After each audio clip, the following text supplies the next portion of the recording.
Master trip relay क्या होती है, मास्टर ट्रिप रिले किस तरह से काम करती है और मास्टर ट्रिप रिले का हमारे सिस्टम में उपयोग क्यों किया जाता है, इन सब के बारे में जानने के लिए हमारे इस वीडियो को शुरू से लेकर लास्ट तक देखते रहिए। तो चलिए शुरू करते हैं अपने इस वीडियो को। मास्टर ट्रिप रिले, जिसको हम 86 रिले और लॉकआउट रिले के नाम से भी जानते हैं, ये हमारे सिस्टम में दोनों जगह यूज की जाती है। चाहे हमारा LT सिस्टम हो चाहे हमारा HT सिस्टम हो, दोनों जगह पे आपको ये रिले देखने को मिल जाएगी। हमारे इलेक्ट्रिकल सिस्टम में जितनी भी रिले यूज होती हैं, उनमें से ये अकेली ऐसी रिले होती है जो किसी भी इलेक्ट्रिकल पैरामीटर को मेजर नहीं करती है। जैसे हमारी OC यानी ओवर करंट रिले होगी, वो हमें ओवर करंट से प्रोटेक्ट करती है। OV रिले जो हमें ओवर वोल्टेज से प्रोटेक्ट करती है। UV रिले हमें अंडर वोल्टेज मेजर करके अंडर वोल्टेज से प्रोटेक्ट करती है। अर्थ फॉल्ट रिले है जो वो अर्थ फॉल्ट को डिटेक्ट करके हमें अर्थ फॉल्ट से प्रोटेक्ट करती है। लेकिन जो हमारी ये मास्टर ट्रिप रिले होती है, ये किसी भी तरह के कोई भी पैरामीटर को मेजर नहीं करती है, लेकिन फिर भी ये हमारे इलेक्ट्रिकल सिस्टम में एक मेन रिले होती है जो हमें हमारे सिस्टम को प्रोटेक्ट करने में मदद करती है। ये डायरेक्ट तो किसी भी फॉल्ट से हमें नहीं बचाती, लेकिन जो बाकी की रिले होती हैं जो वो फॉल्ट को डिटेक्ट करती हैं, उनके फॉल्ट को डिटेक्ट करके हमारे सिस्टम को सेफ रखने में ये रिले बहुत ही बड़ा रोल निभाती है। तो आखिर हमारी ये मास्टर ट्रिप रिले होती क्या है? तो ये हमारी एक ऑक्सिलरी रिले होती है जो कि अलग अलग रिले से जो हमारे सिस्टम में लगाई जाती हैं, जैसे कि over current, over voltage, under voltage, इन सभी रिले से मिलने वाले सिग्नल को हैंडल करती है। और इनके सिग्नल को हैंडल करने के साथ साथ ये हमारे ब्रेकर की जो ट्रिपिंग कोइल होती है उसको सिग्नल प्रोवाइड करवाती है, ताकि हमारा जो सिस्टम है किसी भी फॉल्ट की कंडीशन में ट्रिप हो जाए और जो हमारा पूरा का पूरा सिस्टम है वो डैमेज होने से बच जाए। तो आखिर इसका यूज करते ही क्यों है? तो मान लीजिए हमारे सिस्टम में जो अलग अलग रिले लगे रहते हैं, जैसे UV रिले है, अर्थ फॉल्ट है, ओवर करंट रिले, ये जितने भी रिले लगे रहते हैं, इन सभी के कनेक्शन हमें हमारे जो ब्रेकर है उसकी जो ट्रिपिंग कोइल है उसके साथ करने पड़ेंगे। लेकिन इतनी सारी रिले के कनेक्शन हमारे एक ट्रिपिंग रिले के साथ करना बहुत ही मुश्किल होता है, यानी कि यूं कहें ये इम्पॉसिबल होता है। अगर ऐसा किया तो जो हमारा सर्किट होता है वो बहुत ही कॉम्प्लिकेटेड हो जाता है। तो इसीलिए हम हमारे सिस्टम में मास्टर ट्रिप रिले का उपयोग करते हैं। हमारे सिस्टम में जितनी भी रिले लगी रहती है उन सभी रिले को हम इस मास्टर ट्रिप रिले के साथ कनेक्ट करते हैं, और जो हमारी मास्टर रिले का आउटपुट होता है वो हमारे सर्किट ब्रेकर के साथ होता है। तो जैसे ही जितनी भी रिले हैं उनसे हमारी मास्टर रिले को कोई भी सिग्नल मिलता है तो ये सिग्नल को आगे ब्रेकर तक पहुंचाने का काम करती है। तो जैसे कि हमने मास्टर ट्रिप रिले के साथ अपने सभी रिले को कनेक्ट कर दिया है, तो ऐसी कंडीशन में अगर इन सभी रिले में से कोई एक रिले भी अगर एक्टिवेट होकर सिग्नल प्रोड्यूस करती है,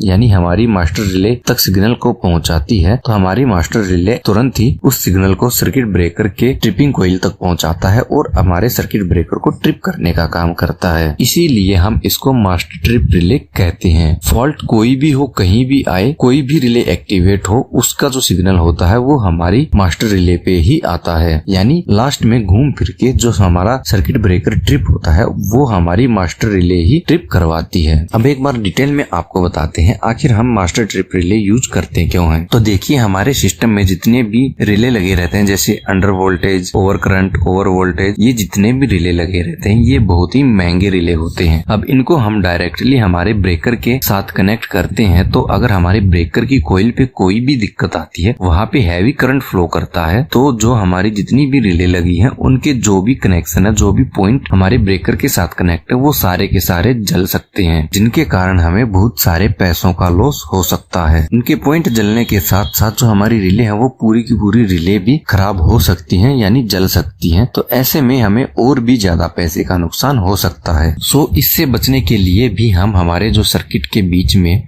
मास्टर रिले को कनेक्ट करते हैं, ताकि जो भी प्रॉब्लम आए उस प्रॉब्लम के कारण जो हमारी मेन रिले हैं वो सारी की सारी रिले इफेक्ट ना हो, वो रिले हमारी सेफ रहें। जबकि जो हमारी मास्टर ट्रिप रिले होती है उसके जो टर्मिनल होते हैं वो हैवी करंट को झेलने के लायक होते हैं। अगर हमारे ब्रेकर या उसकी कोइल में हैवी करंट फ्लो होता है या हैवी वोल्टेज फ्लो होती है, तो ऐसी कंडीशन में हमारी मास्टर ट्रिप रिले को कुछ खास फर्क नहीं पड़ने वाला। इसके अलावा कॉम्प्लिकेशन वाला पॉइंट हमने पहले बताया था, अगर इतनी सारी रिले को हम एक साथ अपने ब्रेकर की कॉइल के साथ कनेक्ट करेंगे तो उनको एक तो पहले कनेक्ट करना ही मुश्किल है। अगर उसको हमने कनेक्ट कर भी दिया तो ये सारा सिस्टम बहुत ही कॉम्प्लिकेटेड हो जाएगा और एक जगह पे इतने सारे पॉइंट कनेक्ट करना भी इम्पॉसिबल होता है। तो बेसिकली जो हम मास्टर रिले यूज करते हैं वो हमारे जो मेन रिले होते हैं उनको बचाने के लिए करते हैं और जो हमारे सिस्टम की या फिर वायरिंग की जो सिंप्लिसिटी है उसको सिंपल से सिंपल रखने के लिए ही मास्टर ट्रिप रिले का यूज करते हैं। तो आपको जो चीज ध्यान में रखनी है वो यही रखनी है कि जो हमारी मास्टर ट्रिप रिले होती है वो किसी भी इलेक्ट्रिकल पैरामीटर को मेजर नहीं करती है। जो हमारे सिस्टम में मेन रिले लगी रहती है उनके और जो हमारी ब्रेकर की ट्रिपिंग कॉइल होती है इनके बीच की एक मिडल डिवाइस होती है। तो उम्मीद है आपको ये जानकारी पसंद आई होगी। इससे जुड़ा अगर आपका कोई भी सवाल है तो आप हमें नीचे कमेंट में पूछ सकते हैं।